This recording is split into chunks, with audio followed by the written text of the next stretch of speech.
Well, that was a read, wasn't it? Sheesh.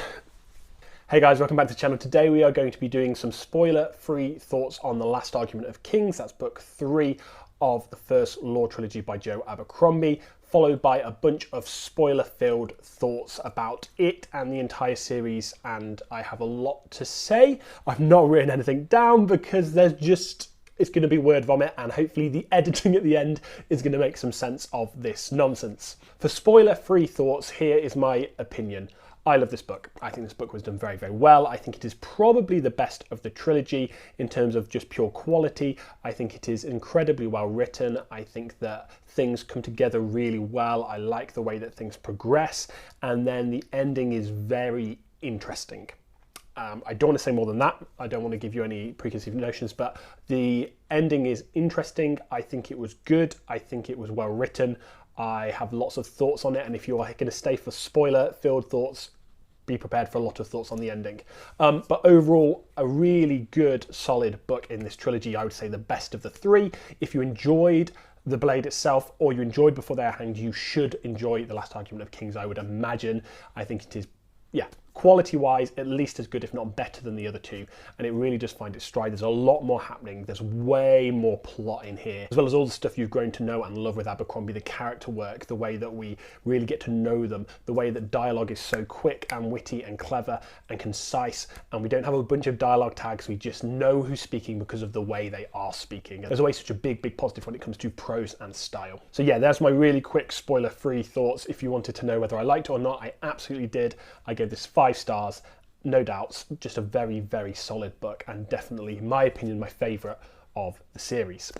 Now let's jump into my spoiler-filled thoughts, and this is where it's going to get rambly, so bear with me. I am sorry if it's rambly, but I'm sure those of you who know and love this series will be happy to hear as many thoughts as possible. So let's go. With the other 2 books in the series, I have talked through different characters and what I've liked and disliked about their perspectives, what I've been thinking about them.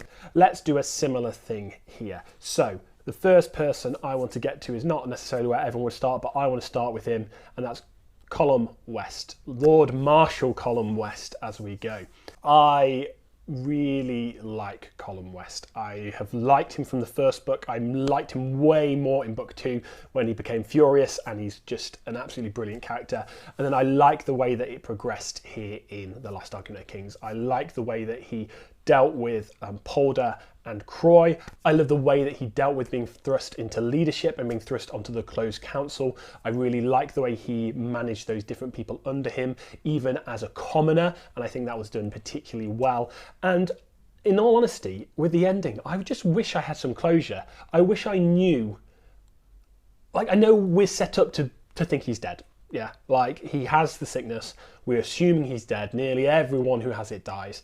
But that just makes me think that maybe he's still alive, because we didn't ever see the body. We didn't ever see him dead.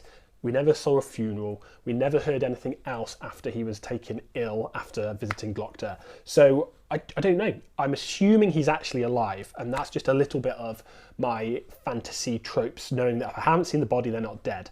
But Abercrombie doesn't seem like one to follow those kind of tropes. He seems to like to break them with his endings. So maybe he is dead, but then why didn't he tell us he was dead? So very interested in that. But I love Lord Marshal West, Column West. I think he's very, very well realised. He's one of my favourite characters in this trilogy, if not my favourite character, to be honest. I think he's done so supremely well, and I like that he does actually change. So he doesn't change much. His progression is small, his changes are minor, and some of them are maybe changes for the worse, you might argue, but I like that there is good character work here, but there is also character development, there is growth, there is change in the way he handles himself, even if it's small, minor change. Next up, I want to talk about Jezal Dan Luthar. I love Jezal. Jezal is probably, I would say, is actually my favourite character in this trilogy. I love Jezal. I love the way that he has grown. I thought he was interesting in book 1, although obviously a pompous doofus, but I loved his arc in book 2. I think that he grew and he changed so much. He just became a completely different person. He realised how inept he was, how inexperienced he was. He realised how much of a coward he was. He never really faced battle like properly. He then realised that actually he can do the right thing and he can step up, and sometimes that costs and sometimes that requires a sacrifice. And again, I love the way that was dealt with as well. And then in this book, I love the way that when he ascends to become king of the Union, how he brings about so many of those things, so many of those new character traits. He comes in with confidence, he comes in leading, he comes in willing to try and do the right thing and not be a pompous doofus anymore. And then we go and get it like pretty much utterly destroyed by the way that Bayaz absolutely takes him down and puts him in his place and says, you are not in charge here. You're the king, but you're not in charge here. And man, was that hard-hitting. I love Luthar, I love Jezal, I think he's so good. But yeah, definitely a bit of a brutal way to finish, where he feels like he actually has some control, he feels like he can do some good, and he wants to do some good. He isn't pompous, he's not deriding the common man anymore, he wants to do good for the people of his realm, but that good is always now going to be tempered by Bayaz, and particularly by Glokta, obviously in his stead. And that is just... that is savage. That is savage that Jezal as a character has grown so much, but his position is not allowing him to change as much as he would like to. Even though he's the king, yet he is still supremely limited by Bayaz and those around him. And I think that's a very interesting position, a very interesting juxtaposition for him to be in.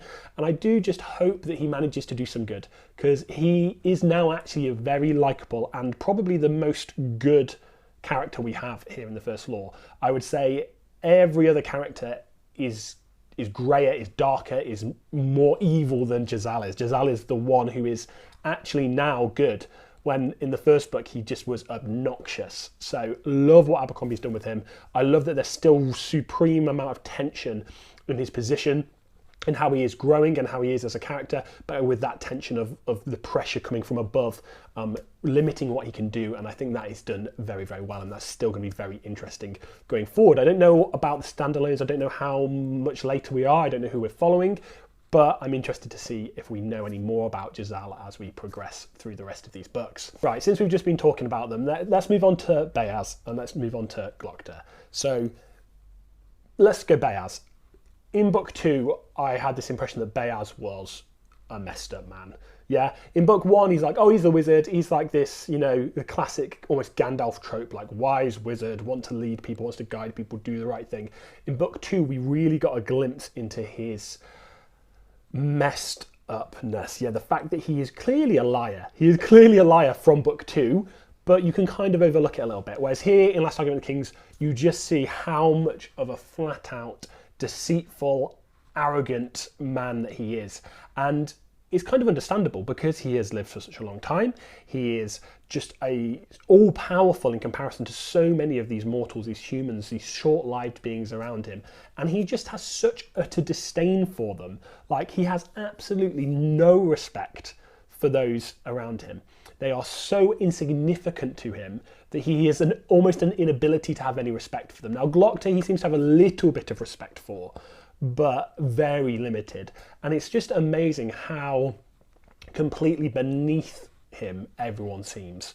I knew that he was going to be pulling the strings behind the scenes. You knew that was coming from the previous books, but I don't think I'd quite clocked how much he was pulling the strings. Like, how much he was behind pretty much everything.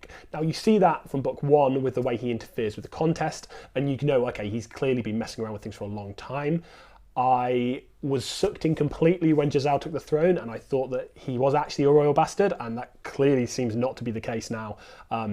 Yeah, Bayaz has multiple other people that he could have elevated to that role if he needed them to be, and the way that he is in charge of the banks as well, the way that he's always been the one who's had that leash on Glokta, it makes total sense. It's a brilliant twist that I didn't see coming, but is definitely reasonable, makes absolute sense, and it's just done very well. And he is someone that I think must be heavily involved in the rest of the books in the First Law series, because he's just got fingers in every pie, as has Khalul as well. I'm really interested to see about Yulwe and Ptolemy and what's going on with them and when they're going to come back, because there's going to be fireworks if Yulwe does come back, but certainly I think Ptolemy's coming back. It's it's interesting how in the first book we got very little of this, bigger overarching story. Now, it was there as subtext, it was there as lore almost like backstory and, context. But I did not realise after the Blade itself that this was going to be such a large part of this story. And I really liked how that developed and how Abercrombie brought that in and made that relevant and gave you a really satisfying feeling if you picked up on those breadcrumbs earlier on. Glockter, now this is where it starts, where there are parts of this ending that I love and there are parts of this ending that I don't love. And this is partially to do with the Grimdark subgenre. Now, I don't read much Grimdark. I really don't. And in lots of ways, I love the way that with this ending, Abercrombie subverted a lot of standard fantasy endings. We didn't get a nice wrapped up conclusion, everything tied in a bow, the good people having the good things happen, the bad people being defeated and thrown down, because there weren't really good people. No one was good in this. I know people call this realistic. They say, oh, it's so much more realistic. What are they referring to as realistic is my question. Do they think that everyone is as awful and disgusting and despicable as the people in these books, but we just hide it well? Because I don't believe that. I don't think people are great. I think people are inherently selfish, but I don't think there are that many Glockters running around. I don't think there are that many Logans and Pharaohs and Bayazes running around. I just don't. I don't think there is. I don't think you'd be able to restrain that so much as to have a society like we do. So I don't think that's realistic. But if what you mean by realistic is that people don't change and don't change fast, then that's maybe fair. Now, it makes me sad because I read books to escape. I read books to see the good guys do good things. I read books to see people grow and become more than they were and see people overcome adversity. And it makes me a little bit sad that for Glockter and for Logan and for Pharaoh, all of them seem to want to change. They seem to want to be more than they were. They seem to want to grow. And each and every one of those failed in some way by the end. Glockter wanted to be a better man, and there were small rays of light coming through of him maybe being a better man. You see tiny bits of that come through with the way he proposes to RD, the way he's looking after her. You do see it a little bit. Logan, you saw so many opportunities where you thought, yes, Nine Fingers, get rid of the bloody nine, you can do it, you can be a good man, you can settle down and you can sow your fields, you can harvest crops, you don't have to fight all the time, it's not always about bloodshed. And yet it is. He doesn't change, he can't change. He wants to, but he can't. And although that may be realistic for a lot of people in a lot of situations, that makes me inherently sad. It makes me supremely sad that we don't get to see that redemption that we want to see, or that I want to see. Maybe other people don't. Same with Pharaoh. I want her to be able to talk. I want her to be able to trust. And actually, her lack of trust was actually one of the reasons that she survives, by the sounds of it, from what happened with Bayaz in that square. The fact she didn't trust those voices was the reason she survives. And now that is reinforcing even more heavily the fact that she can't trust anyone. And I don't see her ever opening up now to Logan or anyone else. I don't ever see her really sharing with people and respecting and trusting people. I don't think that's ever going to happen anymore. I can't see that ever happening. I think this was her chance. Her chance with Logan was for this, and I think it's gone. And again, that is such a sad end to the series for her, in my opinion. I would have loved a far more concrete chance for her to actually change and put some trust in someone and see that rewarded.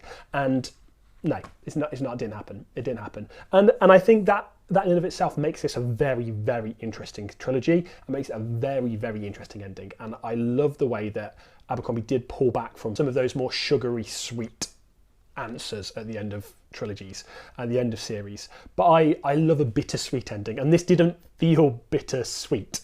I love bittersweet fantasy endings, and this wasn't bittersweet. This was just bitter. It was bitter. It really didn't feel sweet in the slightest, and that is very, very interesting. And I think my issue there is that some of my favourite fantasy series of all time are about characters growing.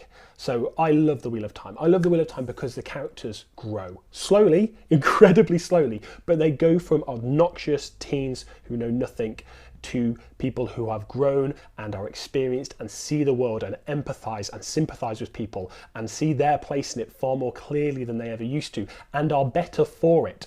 In some cases, worse for it. In some cases, they pay the ultimate price. And I like that. I like that we see this growth and there is hope. Now here, in the first Law trilogy, I did not leave this with hope. And it's interesting because as a not normal Grimdark reader, the dark part of it didn't actually stress me too much. Like, yeah, there were some disgusting torture scenes that happened. There were some really brutal fight scenes. And for me, yeah, they were brutal. They were full on, but they were fine. But the grim, and I saw someone describe it like this in the Discord, they said, bleak. It's bleak. It is hopeless. And I think that's what leaves me with this bitter taste, is that it feels so hopeless. It feels like there is no chance for people to change. This world is too harsh, it is too difficult, it is too dangerous, and it's too brutal to see characters actually change. And I really, really hope that the next 3 books in the series, the standalones, and the next 3 in the Age of Madness, I hope they take this and continue with it, but a little bit less one note. I hope there are more characters who are able to actually facilitate change. There are more characters who are able to become more what they want to be without being hammered down at every turn by the first Magi. Yeah, it's interesting, but I severely hope that, although I know it's going to continue like this, I hope it continues like this with a little bit more sweet in there, a little bit more chance for people to actually develop and grow and become what they think they can be and what they want to be. I hope there is more chance for self-realization in this series as we push forward, but we will see. Sorry, I know that I didn't really talk about Logan and Glocta and Pharaoh, but I was more about the book in general and the ending. But I think so much of my views on those characters are intrinsically wrapped up with the fact that they haven't been able to change. And they've actually changed positions. Logan is King of the North. Well, who knows where that's going now, but yeah, Logan, King of the North. Pharaoh, okay, she's clearly got some powers that we have not seen her have before.